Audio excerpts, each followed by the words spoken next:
শ্রমিক মানুষ এখানে দীর্ঘদিন তারা কাজ করে, তারা মাঠের নদী বাঁধ থেকে শুরু করে একাধিক কাজ করে 100 দিনের টাকা, জব কার্ডের টাকাটা দীর্ঘদিন সরকার আশ্বাস দিয়ে দিচ্ছে না।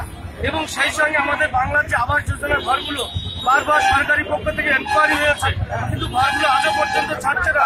সেই ঘরগুলো না থাকার কারণে অসহায় গরিব মানুষগুলো তারা আজকে এই পশ্চিমবঙ্গের রাজ্যের দেশে রাজ্যপাল বারবার আশ্বাস দিচ্ছে, রাজ্যপাল সন্দেশকালে একটা বিচ্ছিন্ন ঘটনা নিয়ে আর বিজেপি সরকার এবং রাজ্যপাল দিয়ে সেটা উস্কানি দিয়ে আরো সেটা বড় আকার ধারণ করছে। আমি চাইব রাজ্যে শান্তি ফিরে আসুক এবং আমাদের যে মূল দাবি, আমাদের মিনাকা ব্লক মিনাকা অঞ্চল থেকে আমরা কোনো শান্তি চাই। আমাদের এখানে একটাই দাবি, আমাদের জব কার্ডের টাকাগুলো ছেড়ে দেওয়া হোক।